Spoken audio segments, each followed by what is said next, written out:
안녕하십니까. 하나투자증권 한사입니다. 요즘 트럼프 대통령이 이 그린란드에 대한 어떤 요구, 이런 요구 때문에 이제 서구의 옛날, 지금도 동맹국이긴 하지만 아주 친하다고 생각되는 나라들의 좀 무리한 요구라고 이게 좀 받아들여지면서 또 이제 셀 아메리카라는 말이 많이 나오고 있습니다. 이제 미국 자산을 팔고 뭐 다른 나라로 가거나 또는 뭐 금을 사거나 은을 사는 이런 흐름을 보통 이야기를 하고 있죠. 근데 이제 저는 이 기사를 언론들에서 보면서 어떤 생각이 들었냐면 2025년 4월에 이게 재현이다, 기시감이 든다 이런 생각을 했습니다. 데자뷰 같은 거죠.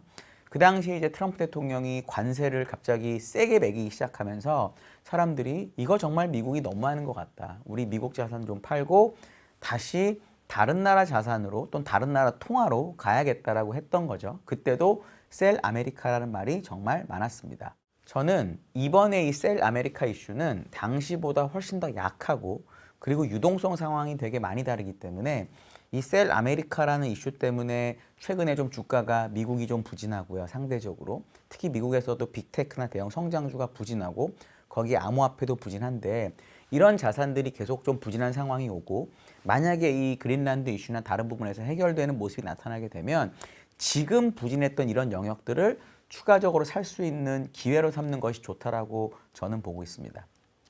이번에 나타난 이 셀 아메리카나 이슈는 기본적으로 2025년 4월의 관세 때랑 세 가지가 다르다고 저는 보는데 첫 번째는 새롭지가 않다라는 겁니다. 2025년 4월에 트럼프 대통령이 관세를 보편 상호관세 갑자기 매기고 사람들이 저거 못할 거야 못할 거야 못할 거야 했는데 결국은 세게 때리면서 사람들이 정말 놀랐었죠. 이런 일이 생기는 게 맞는 건가? 저도 그때 리포트를 좀 자주 쓴 편이었는데 약 100년 전에 있었던 스무트할리 관세법을 공부할 정도였거든요. 왜냐하면 그 당시에도 스무트할리법 관세법이 생기고 어찌됐건 간에 물론 다른 이유도 있었지만 엄청나게 긴 대공황에 들어가면서 100년 전에 있었던 대공황이 이번에도 생기는 게 아닐까라는 걱정이 될 정도였던 거죠.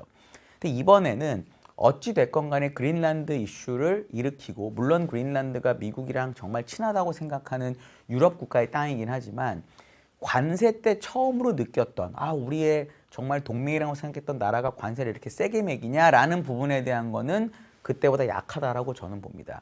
그런 차원에서 이번에 셀 아메리카 이슈는 그때보다 약하다라고 저는 보는 거고요. 두 번째는 기본적으로 매크로적인 상황이 많이 다르다는 겁니다. 그 당시에는 핵심 물가 상승률이 일반 물가 상승률보다 높았습니다. 그러니까 유가나 이런 걸 제외한 실질적으로 중요한 인플레이션이 지금에 비해서 훨씬 더 나빴다는 거죠. 그래서 그때 가장 많이 나왔던 말들이 뭐였냐면 스티키 인플레이션이라는 거였습니다. 그러니까 스티키 인플레이션이기 때문에 경제가 좀 나빠지고 어떤 문제가 벌어진다고 하더라도 연준이 개입할 수 없다. 그렇기 때문에 관세 이슈가 더 크게 주식시장이나 이런 쪽에 영향을 미칠 거다라는 거였습니다. 기본적으로 지금은 핵심 물가 상승률이 일반 물가 상승률보다 낮고요. 그리고 거기다가 이란하고 베네수엘라에서 지금 기름 생산이 거의 안 되고 있거든요. 상황이 좀 복잡하기 때문에. 그럼에도 불구하고 유가가 물론 최근에 조금 상승하긴 했지만 여전히 60달러 초중반에서 머물러 있습니다. 그러니까 핵심도 낮아진 상태에서 일반 물가 상승률이 핵심보다 높고 일반도 유가에 영향을 많이 받는데 유가가 낮은 상태이기 때문에 당시에 비해서 물가에 대한 부담이 훨씬 적다라는 거죠. 근데 여기서도 다른 점이 생기는 게 이제 경제 쪽입니다. 경제 쪽이 확실하게 다릅니다. 왜냐하면 그 당시에는 기준금리에 비해서 10년물 금리가 아래쪽에 있었어요. 왜냐하면 경제가 되게 나빠진다는 부분 때문에 소위 말하는 일드 커브가 역전되어 있는 상태였죠. 근데 제가 방금 얘기 드린 물가 때문에 연준이 개입할 수가 없었습니다. 그러니까 문제가 더 크다고 생각했던 것이죠. 근데 이번에는 일단은 10년물 금리가 기준금리보다 높이 있습니다. 이걸 어떤 분들은 연준이 금리를 많이 못 내리기 때문이라고 해석하시는데 저는 약간 생각이 달라요. 2026년에 미국 경제가 25년보다 훨씬 좋아질 거라는 게 시장에 반영되고 있다는 거죠. 물가 상황은 그때보다 훨씬 양호하고 물가가 더 안정됐음에도 불구하고 경제 상황이 훨씬 좋은 매크로를 갖고 있다는 거죠. 이게 저는 두 번째로 다른 상황이라고 봅니다. 그렇기 때문에 세 번째로 어떻게 연결이 되냐면 연준의 태도가 더 좋게 바뀔 수 있다는 거죠. 당시는 경제가 나빴음에도 불구하고 물가에 대한 부담이 있었기 때문에 연준이 금리를 못 내리고 있었고요. 그리고 QT, 양적 긴축을 하고 있었습니다. 그러니까 당연히 처음 생겼던 아까 관세 같은 그런 이슈 때문에 사람들이 걱정을 더 많이 했던 거죠. 지금은 그린란드 이슈가 관세보다 약하고 거기에 물가는 안정이 됐고 경제가 더 좋아지는데도 불구하고 연준은 12월 FOMC에서 금리를 낮추고 자산 매입을 시작을 했습니다. 물론 1월 FOMC에서 금리를 동결을 했고 그다음에 이제 자산 매입에 관한 거를 성명서에서 제외하긴 했지만 현재 자산 매입은 2월 12일까지 지속이 되고 있고 이번에는 옛날 QE랑은 다르게 그래서 사실 파월도 QE가 아니라고 하는데 긴 계획을 가지고 사는 게 아니라 매월 어떻게 할지를 발표하고 있습니다. 그러니까 이번에도 2월 12일에 어떻게 발표될지는 보긴 해야 되겠지만 경제가 좋아지고 물가가 안정됨에도 불구하고 금리를 낮추고 자산 매입을 하고 있기 때문에 연준이 공공 차원에서 유동성을 공급하고 있는 거죠. 이 세 가지가 다르니까 당시하고는 주가, 금리, 달러가 좀 다른 모습을 보였습니다.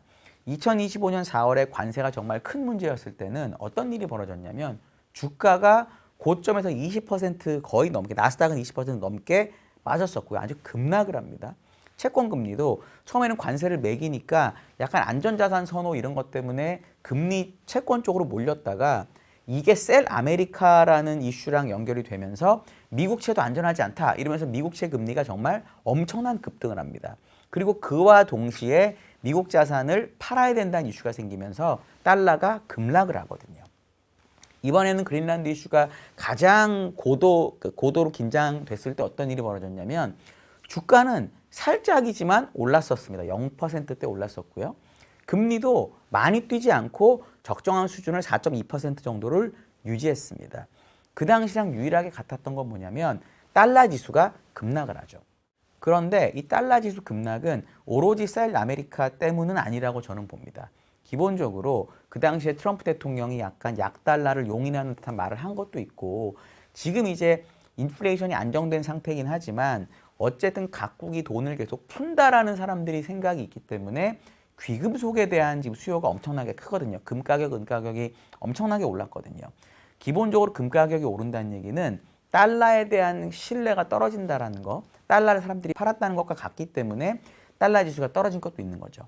그러니까 당시하고 비교해 보면 관세 때문에 미국을 파는 셀 아메리카가 주가 하락, 금리 급등, 달러 약세를 일으켰다면 이번에는 이 셀 아메리카라고 하는 기사는 정말 많지만 실제 주식시장이나 채권시장이나 달러 시장에서 나타난 것은 꼭 그것 때문은 아니라는 겁니다.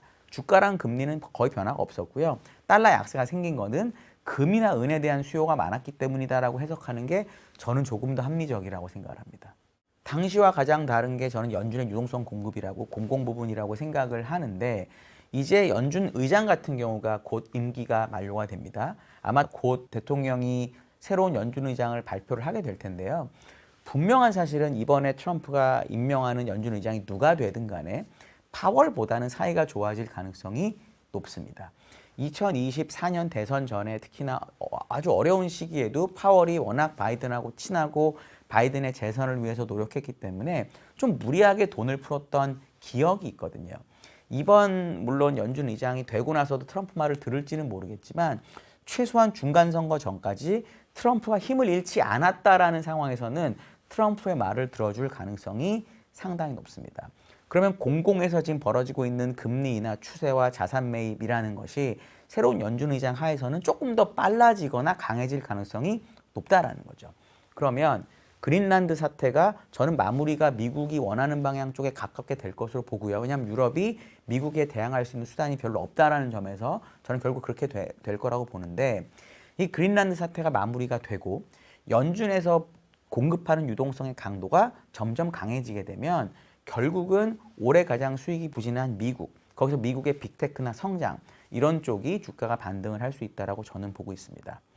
저희 2월 달 이글스 자료에서 기존에 저희가 좋아하던 반도체, 바이오, 우주 요 세 개는 유지를 했고요. 우주는 지난달에 저희가 신규로 편입했던 업종이고 종목도 엔비디아랑 알파벳은 넣었는데 추가로 저희가 하나 넣은 것이 뭐냐면 최근에 미국에서는 전력 관련 기업, 전력기기 기업들 주가가 고점에서 좀 하락한 상태입니다. 그래서 이번에 지난달하고 다르게 추가로 전력 관련 기업을 하나 넣었습니다.